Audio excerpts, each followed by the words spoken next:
My name's Tom, and I've been tending bar at the Rusty Anchor for over 15 years now. It's one of those small-town places where everyone knows your name and your business. Tonight felt like any other slow Thursday. The jukebox was playing some old rock classics, and the regulars were scattered around, nursing their drinks, swapping stories. But then he walked in. John McClintock. An 84-year-old veteran with a presence you could feel the moment he stepped through the door. He wasn't flashy, just an old man in a well-worn leather jacket and faded cap, but something about him demanded respect. He had the kind of face that told stories, deep lines from years of laughter and sorrow, eyes that held 100 memories, both bitter and sweet. John sat at the bar, nodding politely as I poured him a neat whiskey. For the old days, he said with a half-smile that carried both pride and pain. I've always admired veterans. They carry the weight of history, of sacrifice. But John? He was different. Quiet, yet commanding. You could tell he'd seen more than his share of life's battles. Across the room, Sarah, our young waitress with dreams bigger than this little town, noticed him too. She's sweet, eager, and always ready with a smile or a question. Tonight, she seemed nervous, like meeting John stirred something inside her. First time here, she asked as she approached. John chuckled softly. You could say that. I don't come out much anymore. Sarah's eyes sparkled with curiosity. Well, today's special, sir. It's your birthday, isn't it? John nodded, a hint of surprise on his face. How'd you know? Word travels fast around here, she said with a wink. Let me get you something special. As she walked away, I watched John take a deep breath, looking around the bar like it was a battlefield he hadn't quite left behind.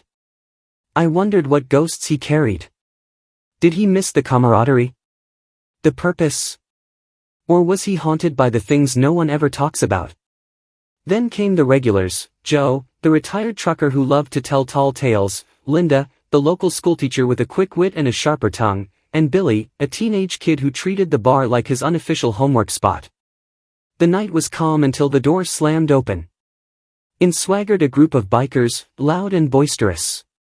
Leading them was Ray, a young man with a leather vest, tattoos, and an attitude that filled the room. He looked like trouble wrapped in chrome and gasoline. The air shifted instantly. I could see John stiffen, his eyes narrowing but steady. The bikers took over the jukebox, blasting heavy metal and shouting over each other. Ray's gaze locked onto John like a predator sizing up prey. Old-timer, Ray sneered, stepping closer to the bar, this your spot? John's voice was calm but firm. I'm just here to celebrate. Ray laughed, a harsh sound. Celebrate? With what? An old whiskey and your memories? The room grew quiet.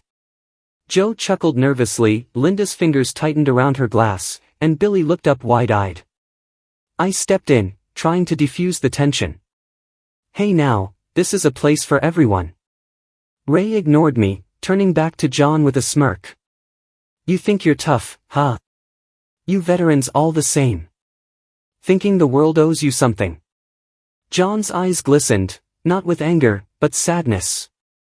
I fought for people like you to have freedom. Not to be mocked. Ray leaned in close, whispering loud enough for the bar to hear, maybe you should have fought harder. That hit a nerve. I could see John's jaw clench. But before anything could explode, Sarah stepped forward, her voice surprisingly steady. Enough. Ray raised an eyebrow. And who are you? Someone who believes respect still matters, she said, locking eyes with him. For a moment, the biker looked like he was going to push back. Then a laugh escaped him, loud and unsettling. All right, old man. We'll see what kind of fight you've got in you, Ray said, grabbing a beer and slamming it on the counter. The tension hung thick, but surprisingly, no punches were thrown. John slowly raised his glass and nodded toward Ray. To better days. Ray smirked, clinking his bottle against John's glass. The bar exhaled. As the night wore on, I watched John relax bit by bit. He shared stories with Sarah about flying helicopters during the war, about friendships forged in impossible conditions, and the heavy cost of survival. His eyes would brighten when talking about his wife, long gone but never forgotten. Sarah listened, hanging on every word. I could tell she was touched, maybe even inspired. Joe cracked jokes to lighten the mood, making John laugh, a rare and beautiful sound. Linda even softened, offering a warm smile. But Ray remained at the edge, his attitude a complex mix of bravado and something softer I couldn't quite place. I realized then that this night wasn't just about an old man's birthday. It was about bridging worlds, between youth and age, anger and respect, loss and hope. And me? I was lucky to witness it. The night at the Rusty Anchor was far from over, and neither was the tension simmering just beneath the surface. After that uneasy toast between John and Ray, I figured maybe the worst was behind us. But I was wrong. Sarah had taken a seat beside John, her eyes wide with curiosity as he told tales of the skies, of Black Hawks slicing through storms and firefights. She asked questions with the kind of innocent eagerness that only youth can carry. I could see the spark in her, like she was already dreaming of a life beyond serving drinks and wiping tables. John's voice softened when he spoke of his late wife, Marlene. She was the heart of my world, he said quietly. We promised to live and love every day. Sometimes, I think that promise kept me going through the darkest times. Sarah nodded, almost tearful. You're lucky to have had that. I was, John replied, but his smile faltered. And lucky to have survived. I poured myself a beer and sat down near the jukebox. Joe was telling Billy a ridiculous story about a lost moose and a tractor, Billy's laughter echoing warmly around the bar. But then the door slammed open again, and in came another biker. Not from Ray's crew, but someone different, tall, cold, and serious.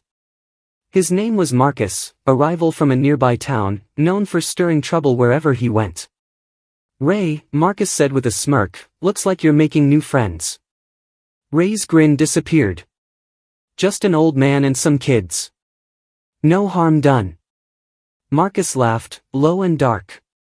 You've got a soft spot, huh? Guess that'll get you killed out here. I could tell the air got heavier instantly. John's eyes flicked to Marcus, wary but composed. Sarah stiffened.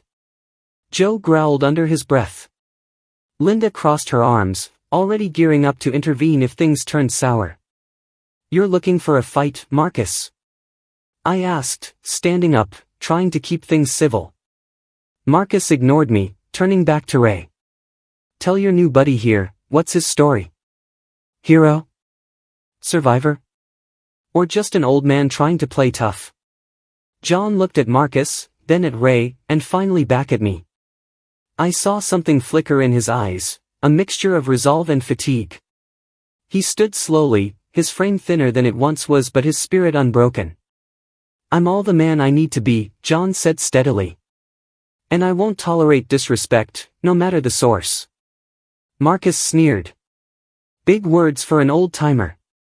Before things escalated, Sarah stepped between them. Enough. You don't scare anyone here. Her voice surprised me, bold and fierce. I hadn't seen that side of her before, and it caught Marcus off guard. He narrowed his eyes. You got guts, kid. Maybe too much. That's when Linda spoke up from her corner table. Why don't you take your drama somewhere else? This is a place for people to forget their troubles, not add more. Marcus stared at Linda, then shrugged, signaling his crew to leave. For now, he muttered. As they left, the bar let out a collective breath. John sat back down beside Sarah, rubbing his hands together nervously. Those boys bring back bad memories. Sarah placed a comforting hand on his arm. You're safe here. I brought over some fresh drinks, sliding a glass in front of John. You've got friends here, John. People who care. He smiled gratefully but sighed deeply. I'm not used to this anymore. Being cared for. Joe clapped his hands loudly, breaking the tension. Well, if we're talking care, how about some real fun? Karaoke's about to start, and Billy here thinks he can outsing everyone. Billy blushed but grinned. I'm ready, Joe. Beat that. The night took a lighter turn, with laughter and off-key singing filling the room. Sarah even joined Billy for a duet, her voice surprisingly good. As the mood lifted, I caught a glance between John and Sarah that told me something deeper was forming, a friendship built on respect and understanding. Later, I found a quiet moment with Ray, who was nursing a beer at the far end.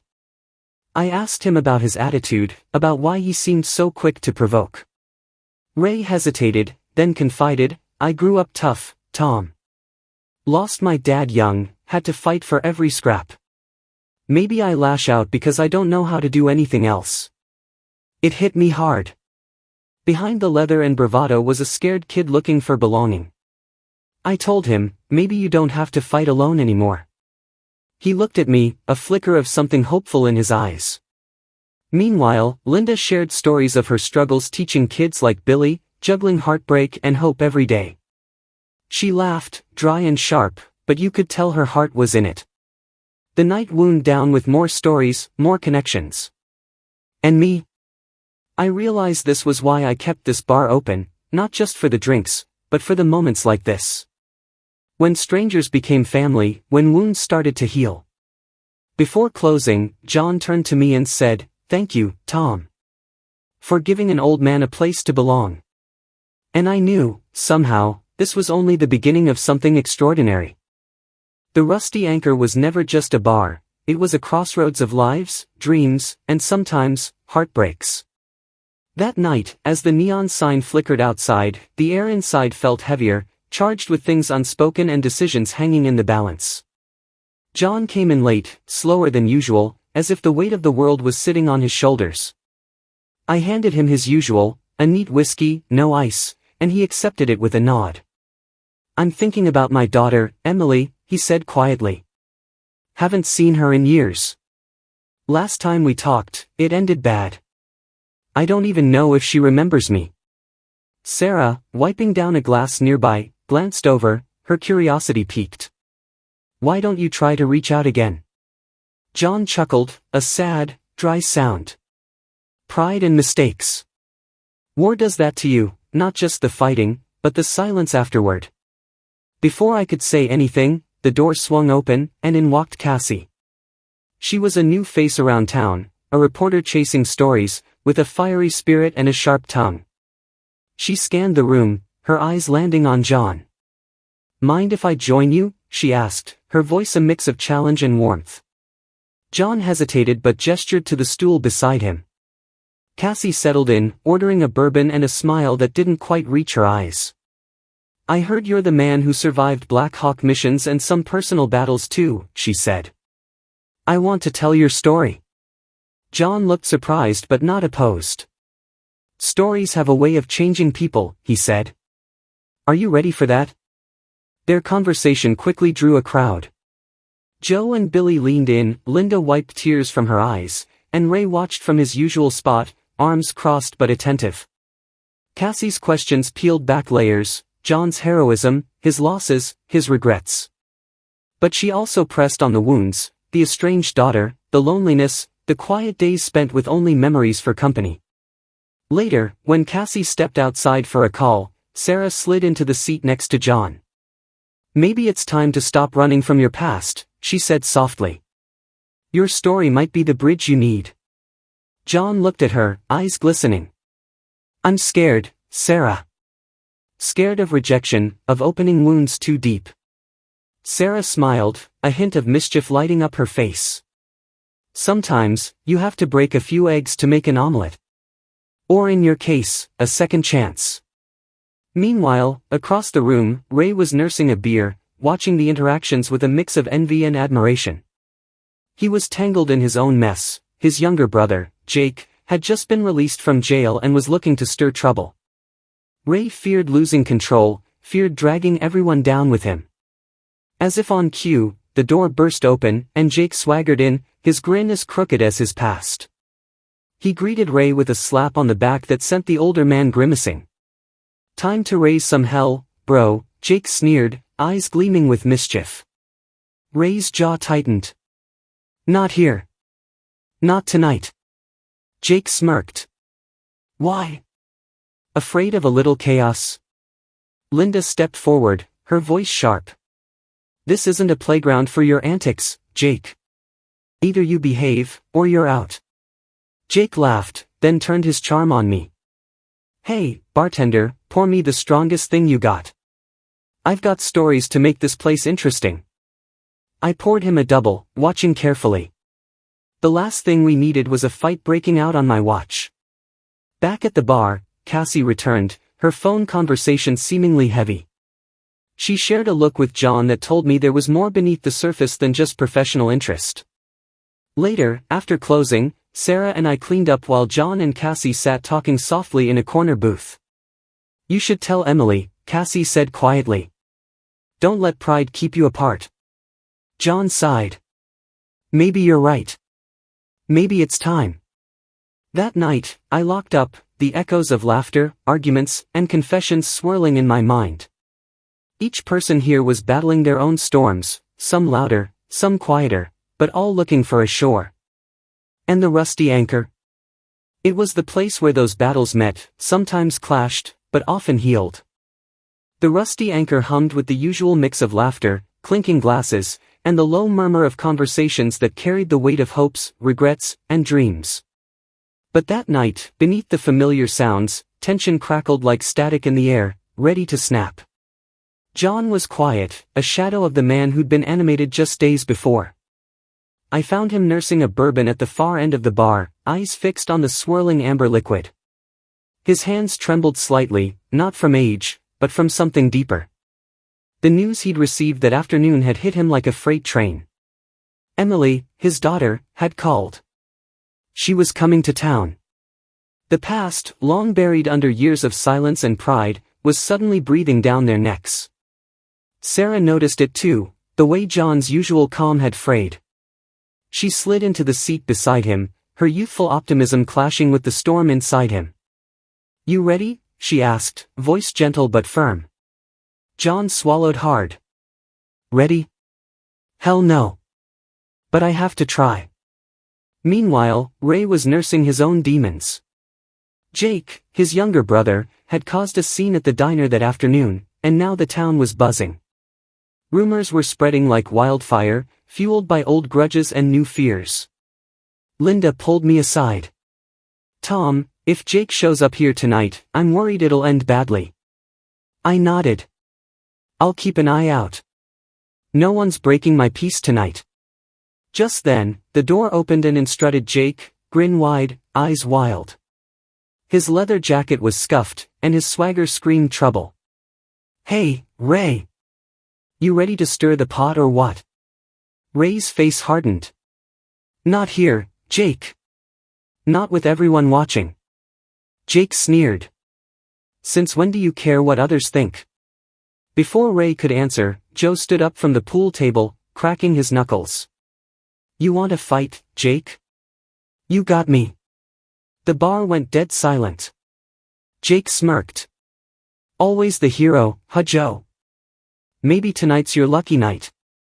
Sarah grabbed my arm, whispering, please don't let this turn ugly. I took a breath, stepping between Joe and Jake. Let's cool down. No need for blood tonight. Jake laughed, then surprised everyone by pulling out a crumpled photo from his pocket, a picture of him and Ray as kids, smiling, innocent. We were something once, right? What happened? Ray's eyes softened for a moment, memories flooding back. Life happened, Jake. Choices. Mistakes. Suddenly, the fragile tension cracked. Jake's bravado slipped, replaced by vulnerability. He slumped onto a stool, quietly admitting, I don't want to be this guy anymore. But it's hard. Linda joined them, her voice steady. You're not alone, Jake. But you gotta want to change. Jake nodded slowly. Maybe this place, maybe you all, can help.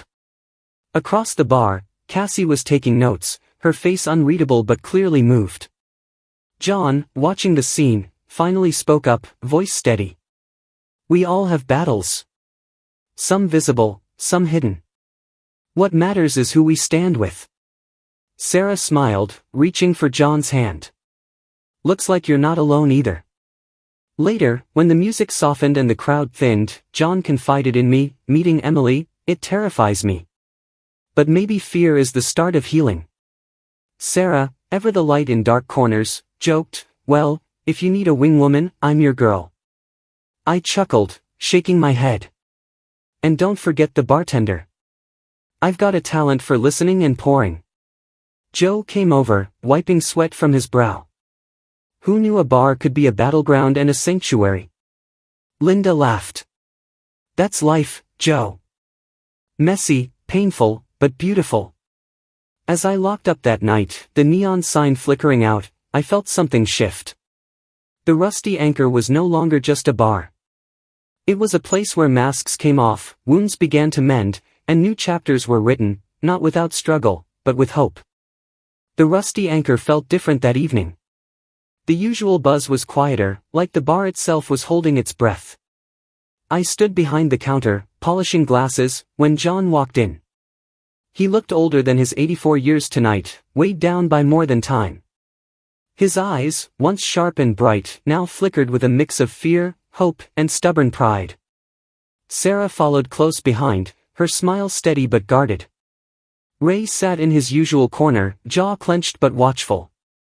Jake, surprisingly sober for the night, hovered near the jukebox. Linda and Joe manned the pool table, exchanging glances like they were waiting for the inevitable. It was a night of reckonings. John sat at the bar, ordering a neat whiskey, a small rebellion against the nerves gnawing at him.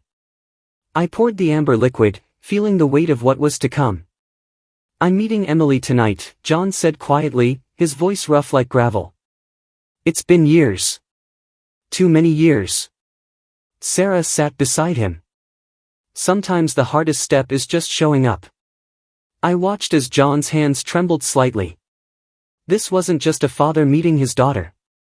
This was a man wrestling with regrets, hoping to find some redemption before it was too late. Then the door slammed open. A cold wind followed in with a figure clad in leather and dust, a biker, but not Jake. This was Mark, the guy who'd shoved John a few nights ago, sparking everything. His swagger was gone, in its place, something close to remorse. I'm here to make things right, Mark said, eyes steady but wary. I didn't realize who you were. John's gaze hardened. You still don't know what respect means.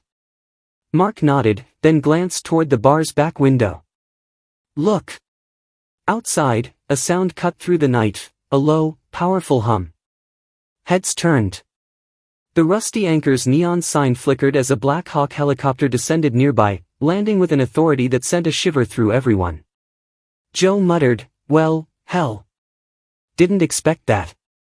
Sarah whispered, what the hell is going on? I shrugged, heart pounding. Then the door opened again, and in stepped Captain Reynolds, a military man with calm eyes and a kind smile. I'm here on behalf of the local veterans group, he said. We heard about the incident, and more importantly, about John's service. We wanted to honor him properly. John's mouth opened, then closed. No words. Just a long, deep breath. Mark looked humbled. Guess I'm late to the party. Ray finally broke the silence. Better late than never. The bar began to shift. Old wounds peeled back, and new connections formed. Emily arrived, trembling but determined. The air filled with a fragile hope that maybe, just maybe, this night could heal more than bruised egos. Emily approached John, her voice breaking, Dad, I've missed you. John reached out, eyes glistening. Me too, kiddo. Me too. Meanwhile, Jake approached Mark. Maybe it's time to quit the tough act and start being a man. Mark chuckled, genuine this time. Maybe you're right. Linda raised her glass. To new beginnings. Sarah smiled at me, sometimes a bar isn't just a bar. It's where stories end and others begin. As the helicopter's blades finally slowed, carrying away the night's weight and promise, I realized the Rusty Anchor wasn't just a place of drinks and chatter, it was a sanctuary where respect, forgiveness, and love took flight.